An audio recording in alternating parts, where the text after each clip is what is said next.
कहानी दो आस्थाएं। कहानीकार अमृतलाल नागर। तो इस कहानी की जो कथा वस्तु है वो इस प्रकार है कि अमृतलाल नागर की कहानी दो आस्थाएं एक पारिवारिक संबंधों, विश्वासों और मानवीय भावनाओं के टकराव को दर्शाती है। मुख्य पात्रों में बुआजी, फूफाजी और इंद्रदत्त शामिल है। इधर जो फूफाजी हैं उनका मूल नाम है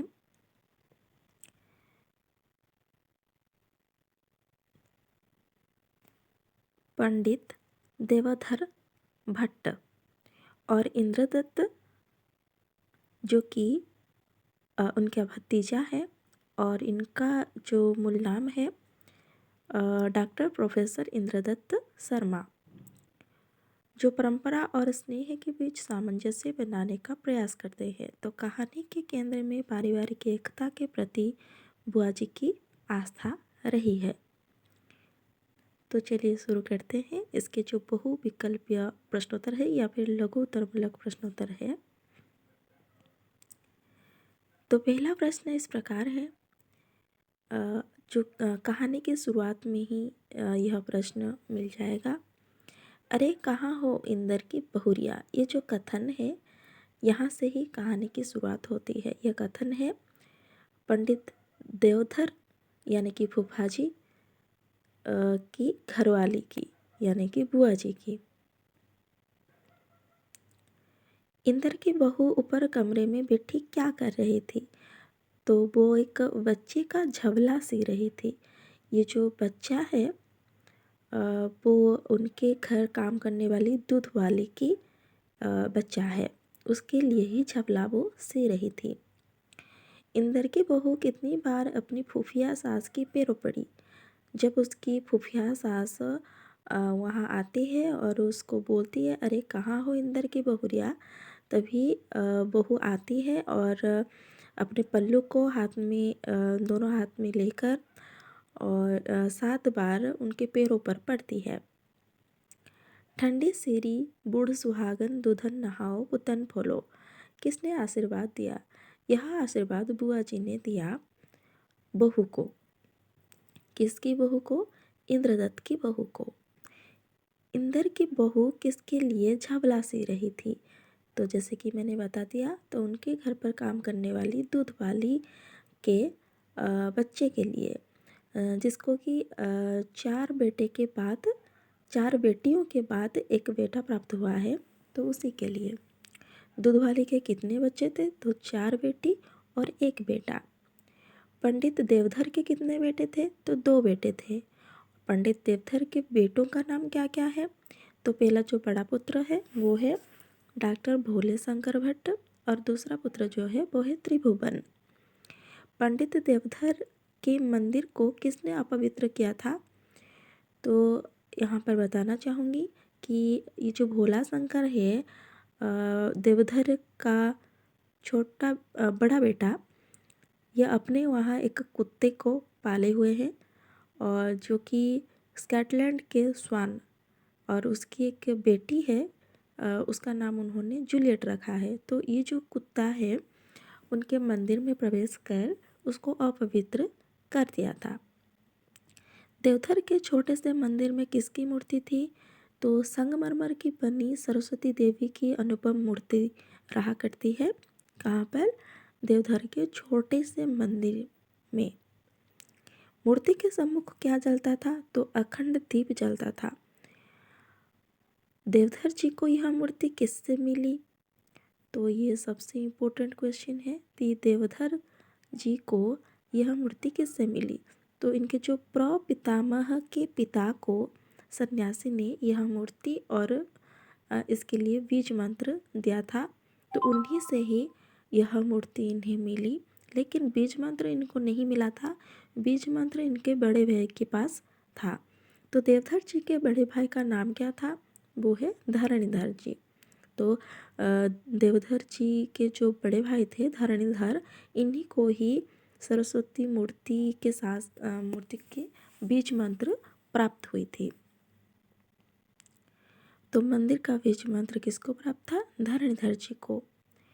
पंडित देवधर जी आजीवन किसकी सेवा किए? तो इसका सटीक उत्तर है जगदम्बा जी के। पंडित जी नित्य सवेरे कहाँ स्नान किया करते थे? सटीक उत्तर है गंगा स्नान किया करते थे। किस दिन से पंडित जी अपने घर में प्रवेश और अन्न जल ग्रहण न करने की प्रतिज्ञा लिए थे?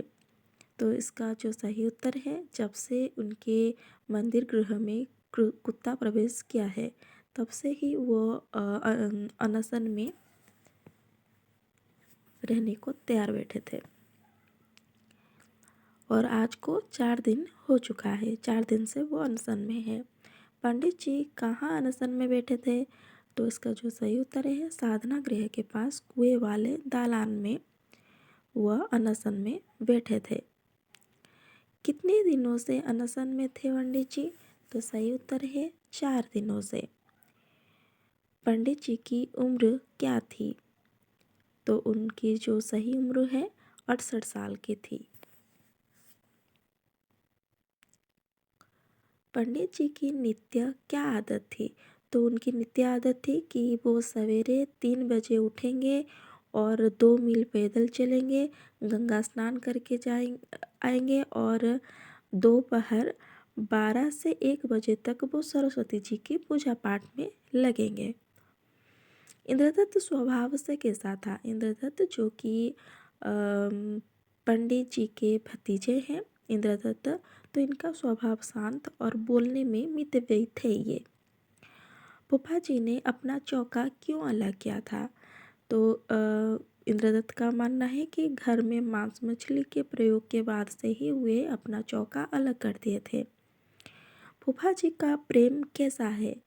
तो फूफा जी का प्रेम गूंगा है, ऐसा इंद्रदत्त मानते हैं। ऐसा इसलिए मानते हैं कि फूफा जी प्रेम करते हैं, ऐसा कहते तो नहीं हैं, जताते तो नहीं हैं, लेकिन वो मौन होकर प्रेम करते हैं। उनका प्रेम दिखता नहीं है, लेकिन वो खामोश रहकर प्रेम करते हैं। इंद्रदत्त का पूरा नाम क्या था? डॉक्टर इंद्रदत्त शर्मा। भोले की पत्नी का नाम क्या था? सुशीला। कैसे हो सुशीला? मनोरमा कैसी है? यह कथन किसका है? तो यह कथन इंद्रदत्त का है। भोला का शरीर कैसा था? तो भोला का शरीर भारी भरकम था। तो इधर थोड़ा मिस्टेक हुआ है, भारी भरकम वो भारी भरकम है। डॉक्टर इंद्रदत्त शर्मा किस विषय में अध्यापक थे? तो हिस्ट्री के विषय में। भोले शंकर अपने जेब से क्या निकालता है? तो सोने का सिगरेट का केस निकालता है और सिगरेट पीने लगता है।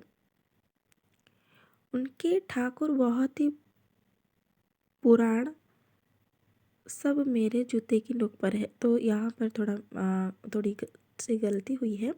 उनके ठाकुर और पोथी पुराण सब मेरे जूते की नोक पर है। यह कथन किसका है? तो यह कथन भोले शंकर का है।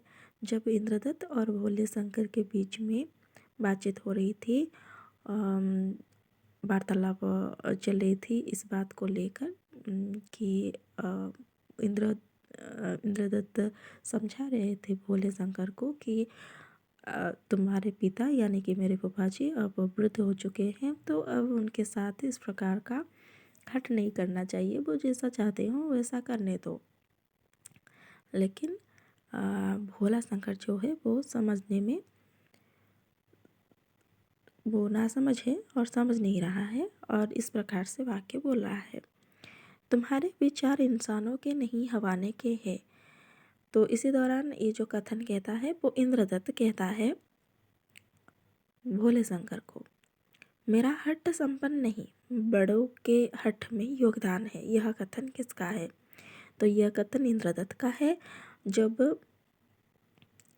देवधर और इंद्रदत्त के बीच बातचीत हो रही थी तब इंद्रदत्त ने ऐसा वाक्य कहा कि मेरा हठ संपन्न नहीं, बड़ों के हठ में योगदान है। तो इंद्रदत्त समझा रहे हैं देवधर पंडित देवधर जी को कि आप अपना हठ छोड़िए और खाद्य ग्रहण कर लीजिए। तो तभी यह वाक्य वो उनसे कहते हैं। पंडित जी को समझने के लिए इंद्रधनुष ने किसका उदाहरण दिया? तो इसका जो सही उत्तर है, पंडित जी को समझाने के लिए, अच्छा इधर थोड़ी सी गलती हुई है। पंडित जी को समझाने के लिए इंद्रदत्त ने किसका उदाहरण दिया? तो इंद्रदत्त उदाहरण देते हैं भगवान राम और सबरी का, और युधिष्ठिर और कुत्ते का।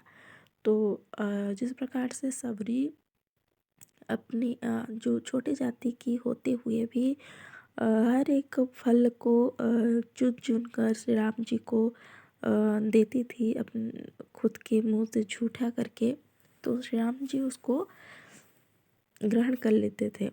वैसे ही युधिष्ठिर के पीछे पीछे एक कुत्ता जो स्वर्ग गया था, उसी का भी उदाहरण पंडित जी के सामने रखते हैं इंद्रदत्त।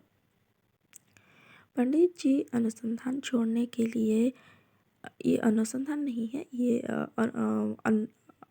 अनशन है। तो पंडित जी अनशन छोड़ने के लिए इंद्रदत्त के पास कैसा शर्त रखते हैं? तो जब इंद्रदत्त हट करता है कि जब तक आप खाद्य नहीं ग्रहण करेंगे तब तक हम भी खाद्य जल ग्रहण नहीं करेंगे। तो इस बात पर पंडित जी एक शर्त रखते हैं कि ठीक है, तो फिर मेरा भी एक शर्त है, जब तुम इस शर्त को ग्रहण कर लोगे तो फिर मैं भी खाद्य ग्रहण करूँगा। तो वो उनका जो शर्त था इस प्रकार था कि क्या तुम मेरे धर्म ग्रहण करोगे? और इंद्रदत्त पूछता है कि कब तक? तो वो बोलते हैं कि आजीवन पर्यंत। तो ये धर्म ग्रहण करना कैसा है कि पंडित जो देवदत्त पंडित जी का कहना यह है कि मेरे जो भी नीति नियम है, जो भी धर्म कर्म है, इन सबको तुम्हें आजीवन ग्रहण करना होगा, तभी जाकर मैं खाद्य और जल ग्रहण करूँगा। तो इस बात पर इंद्रदत्त की कर्तव्य विमूढ़ हो जाते हैं और बोलते हैं कि मैं हार गया। और वो इंद्रदत्त एक प्रकार से स्पष्टवादिता भी है, और वो बोलते हैं पंडित जी को कि मुझसे इतना बड़ा शर्त तो मैं नहीं रख पाऊँगा। तो इस प्रकार से वो हार मान जाते हैं पंडित जी के अनशन या फिर हठ योग के सामने। तो इस प्रकार से कहानी का अंत होता है। अगर वीडियो आपको पसंद आया हो तो फिर सबको बहुत बहुत धन्यवाद।